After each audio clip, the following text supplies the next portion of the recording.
In today's video, I'm going to be showing you how to do the oil replacement on a 2016 Toyota Prius. Very simple process. You guys can do this at home. Help you save a couple bucks on that. What you're going to need to do is obviously you're going to need to lift it up from the sides and so forth. I have it on the lift, so I will show you where to jack it up. If you haven't already, give it a thumbs up, comment down below if you have any questions, hit that subscribe button for more upcoming videos in the future, and go ahead and share the video, and we're going to go ahead and start this video after the intro.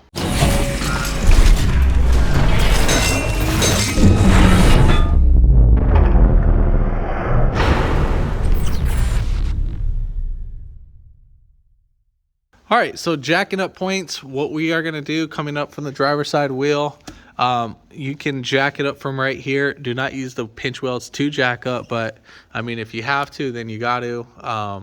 But I usually use my jack stands at the actual pinch weld. So I like to jack it up from here because this is actually one of the strongest points. And then same thing for the opposite side. And then you would put your pinch weld right here. Yeah, I'm lifting it up with the lift, but the weight is distributed evenly, so we're not damaging the pinch weld. So when you do jack it up, you will damage it. It'll start crushing, and over time it'll get destroyed.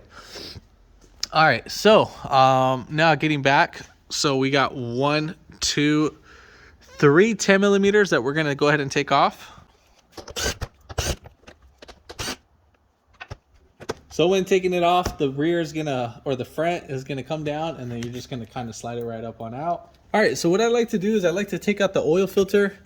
So I'll just kind of gripping these guys.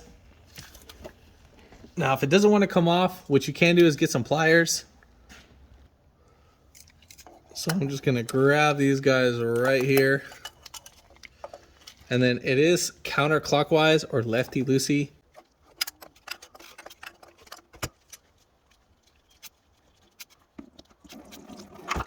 So pay attention to when you take off the oil filter, just like this one, the O-ring did stay on. And then right here, you need to make sure that the O-ring does come off with the oil filter. If not, make sure you take that off. And then while we're letting that drain, we're gonna go ahead and take off this 14 millimeter bolt that's right here, lefty-loosey.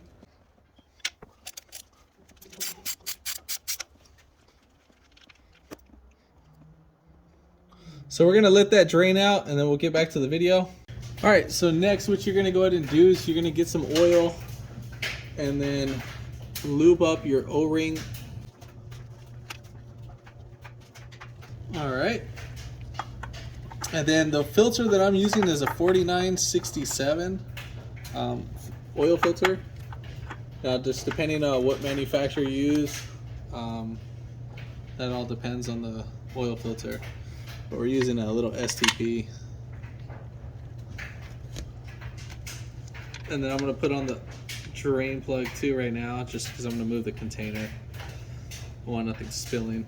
All right, so for the oil filter, what we're going to go ahead and do is we're going to spin it till it stops, and then we shall do a 180-degree turn, and then that is pretty much it for the oil filter. Now for the drain plug, I don't know the torque specs, but I just go by a feel.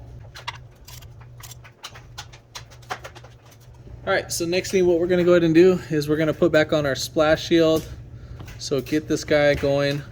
So make sure that this little insert right here goes in first. If you need to, wipe in your area of whatever little excess of oil that came out. But yeah, make sure that this guy goes right up in there.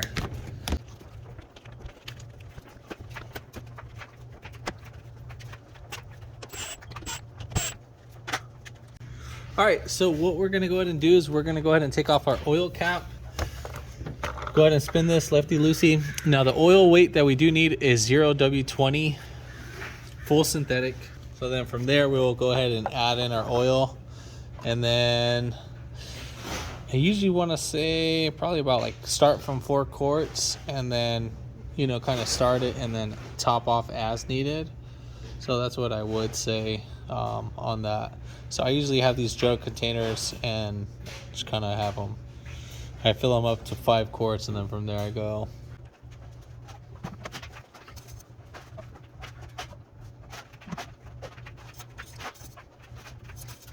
All right, so we got our oil dipstick. Let's see if we can get this to focus. Now we have two little dots on the oil dipstick. We have a little bottom dot right there, as you can see, and then we have this little upper dot.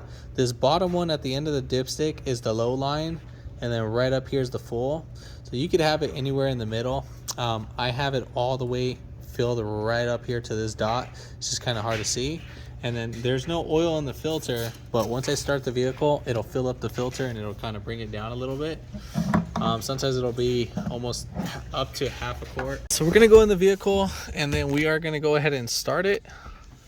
Tap on the gas pedal real quick, and then the engine's gonna go ahead and start. And then from there, that's pretty much it. So you're gonna check the dipstick, go back and forth. Now we do need to reset the oil maintenance light. I think we can do it with the car running, I believe. So we're gonna have to use these little control pads, and then right up over there, we're just gonna, I'm gonna cycle to, I'm gonna go right on the actual thing. So we're gonna look for the little settings right here, but I'm controlling the thing on the steering wheel. So right there, we're gonna go to settings, and then I'm gonna hit the down arrow on the actual steering wheel. So right here, I'm hitting this guy down. Press the OK, which is the little circle. Press that, and then maintenance system. So we're gonna go ahead and click that, and then we're gonna go ahead and click the oil maintenance and hit yes, and then reset is completed. And if this video helped you out, give it a thumbs up, comment down below if you have any questions, and hit that subscribe button for more upcoming videos in the future. And thanks for watching.